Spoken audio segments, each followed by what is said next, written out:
ಶ್ರೀ ಮಹಾಲಕ್ಷ್ಮೀ ನಮಃ. ನಮ್ಮ ನಿತ್ಯ ಜೀವನದಲ್ಲಿ ನಾವು ಜೀವನ ಸಾಗಿಸ್ತಾ ಇರತಕ್ಕಂಥ ಸಂದರ್ಭದಲ್ಲಿ ನಾವು ದಿನೇ ದಿನೇ ದೊಡ್ಡವರಾಗ್ತಕ್ಕಂಥ ನಾವು ಪ್ರೌಢಾವಸ್ಥೆಗೆ ಬಂದಾಗ ಆಗ್ಬೋದು, ಅಥವಾ ಪ್ರತಿಯೊಬ್ಬರಿಗೂ ಒಂದು ಕಾಡ್ತಕ್ಕಂಥ ಸಮಸ್ಯೆ ಏನಾಗಿರುತ್ತೆ, ಉದ್ಯೋಗದ್ದು ಒಂದು ಕಡೆ ಆದರೆ ಉದ್ಯೋಗ ಸಿಗದೇ ಇದ್ರೂ ಚಿಂತೆ ಇಲ್ಲ, ಏನೋ ವ್ಯಾಪಾರ ಮಾಡ್ಬೋದು, ಎಲ್ಲೋ ಒಂದು ಕಡೆ ಕೆಲಸಕ್ಕೆ ಅಥವಾ ಏನೋ ಆದರೂ ಒಂದು ಪ್ರಯತ್ನ ಪಡ್ಬೋದು. ಆದರೆ ಬಹುಮುಖ್ಯವಾಗಿ ಎಲ್ಲರನ್ನೂ ಕಾಡ್ತಕ್ಕಂಥ ಒಂದು ಪ್ರಶ್ನೆ ಅಂದರೆ ವಿವಾಹ ಪ್ರಶ್ನೆ.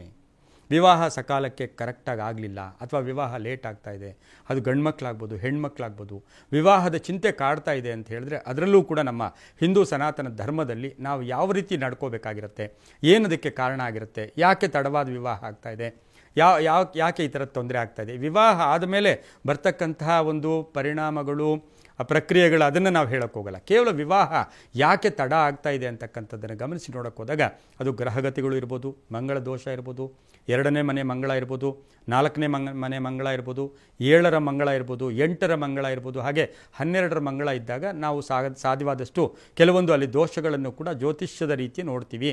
ಆದರೆ ಮುಖ್ಯವಾಗಿ ನನ್ನ ಜೀವನದಲ್ಲೂ ಕೂಡ ಎಷ್ಟೋ ಜನರಿಗೆ ಈ ಸಣ್ಣ ಪರಿಹಾರದಿಂದ ವಿವಾಹ ಬೇಗ ಆಗಿರ್ತಕ್ಕಂಥದ್ದನ್ನು ಕೂಡ ನಾನು ಕಂಡಿದ್ದೀನಿ.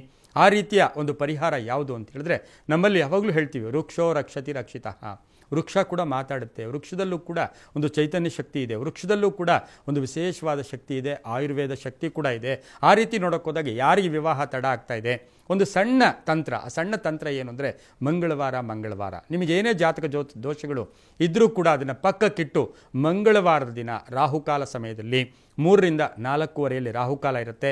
ಆ ರಾಹುಕಾಲ ಸಮಯದಲ್ಲಿ ಒಂದು ಅರಿಶಿನ ದಾರದಲ್ಲಿ ಅರಿಶಿನ ಕೊಂಬನ್ನು ಕಟ್ಟಿ ಆ ಅರಿಶಿನ ದಾರದ ಆ ಅರಿಶಿನ ಕೊಂಬನ್ನು ತಗೊಂಡೋಗಿ ಎಲ್ಲಾದರೂ ದೇವತಾ ಕ್ಷೇತ್ರಗಳಲ್ಲಿ ದೇವಸ್ಥಾನದಲ್ಲಿರ್ತಕ್ಕಂಥ ಬಿಳಿಯ ಎಕ್ಕದ ಗಿಡ ಏನಿರುತ್ತೆ, ಎಕ್ಕೆ ಗಿಡ ಯಾವುದಕ್ಕೆ ಪ್ರತೀಕ?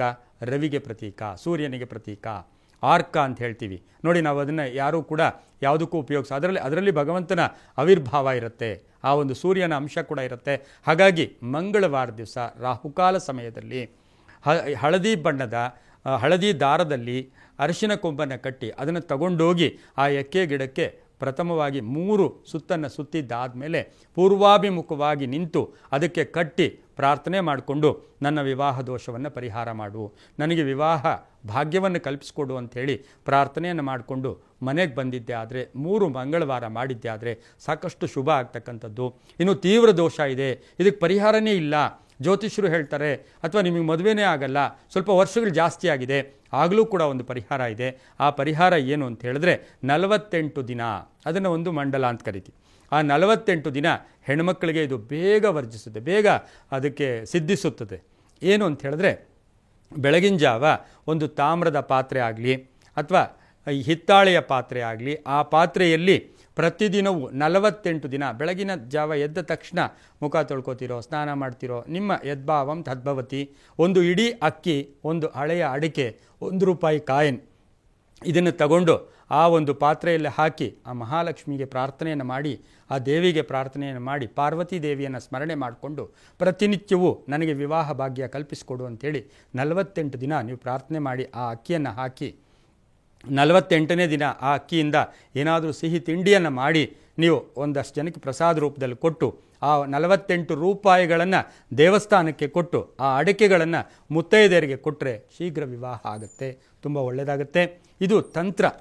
ಎಲ್ಲೋ ಹೇಳ್ತೀವಿ ಸೂಕ್ಷ್ಮದಲ್ಲೇ ಮೋಕ್ಷ ಅಂತ, ಹಾಗಾಗಿ ಬೇಗ ವಿವಾಹ ಕೂಡ ಆಗುತ್ತೆ. ಸರ್ವೇ ಜನ ಸುಖಿನೋ ಭವಂತು.